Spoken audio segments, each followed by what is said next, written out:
özünüzə sual vermisinizmi? Görəsən mən niyə belə düşünürəm? Və yaxud da ki, tam tərsi, çox yaxın bildiyiniz birinin davranışlarına baxıb bu normaldırmı deyə düşündüyünüz olubmu? Əslində sizə bir sir verim. Bəzən biz psixoloqlar da bu sualı özümüzə tez-tez veririk. Çünki əslində normal dediyimiz anlayış düşündüyümüzdən qat-qat daha mürəkkəbdir. Biz burada psixologiyanın elmi və sadə dillə sizinlə birlikdə öyrənəcəyik. Mən psixoloq və psixoterapevt Bənövşəyəm. Bu videoda nələr haqqında danışacağıq? Birincisi, anormal sözü psixologiyada nə deməkdir? İkincisi, normal və anormal arasındakı sərhəd harda ayrılır?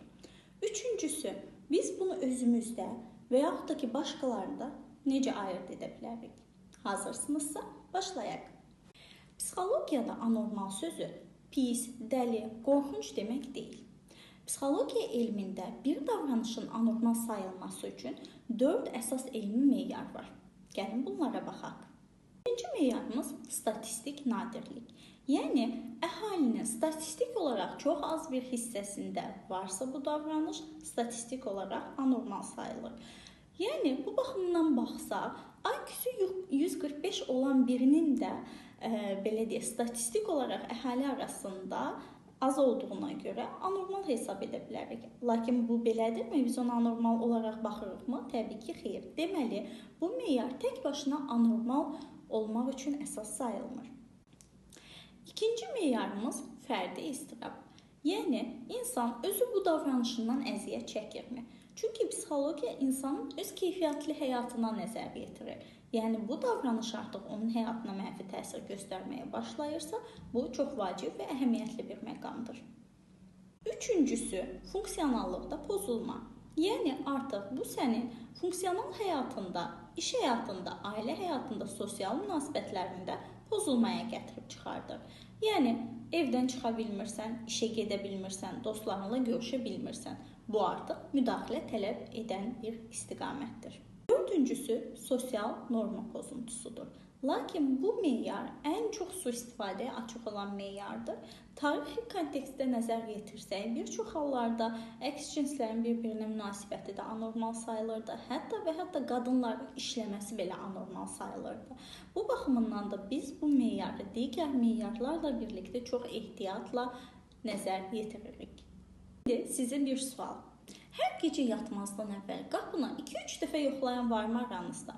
Və yaxud da telefonunu dəfələrlə yoxlayan? Yaxşı, bu davranışlar hər zaman anormal sayılırmı?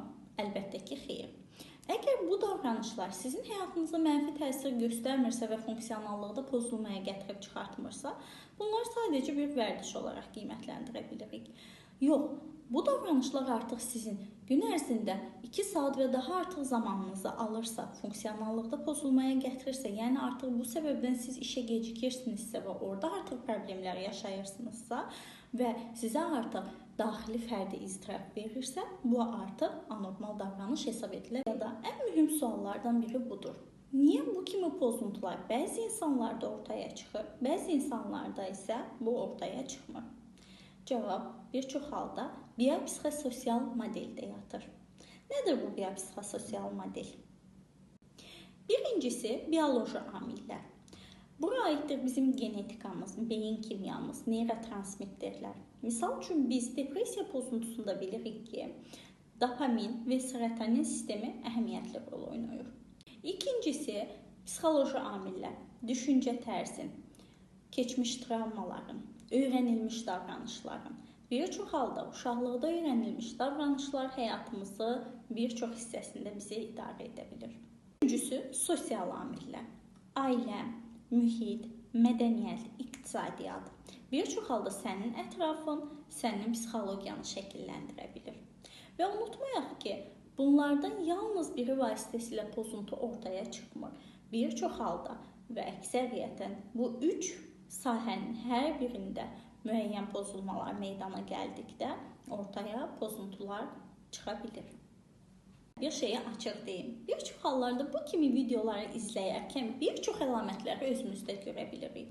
Əslində psixologiya tələbələri buna tip tələsi sindromu deyirlər. Yəni bir çox əlamətin özümüzdə olduğunu düşünürük. Lakin sadəcə bunları oxumaqla və həqiqətən xəstə olmaq arasında çox geniş bir fərq vardır.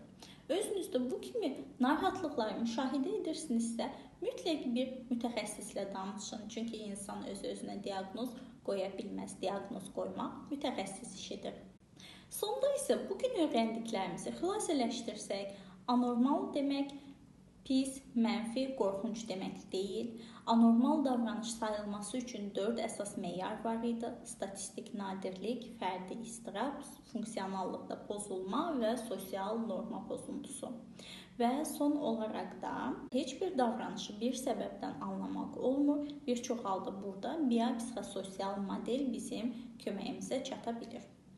Növbəti videoda isə DSM-5 haqqında danışacağıq. Bir çox halda psixoloqların və psixiatrların diaqnoz qoymaq üçün istifadə etdikləri təlimat kitabçası, diaqnoz nədir, diaqnoz kimlərə qoyulur, bunlar üçün nələr lazımdır. Gələn dəfə bunları daha sadə dildə sizin üçün izah edəcəyəm. O zamana kimi isə abunə olmağı unutmayın. Özünüzə yaxşı baxın.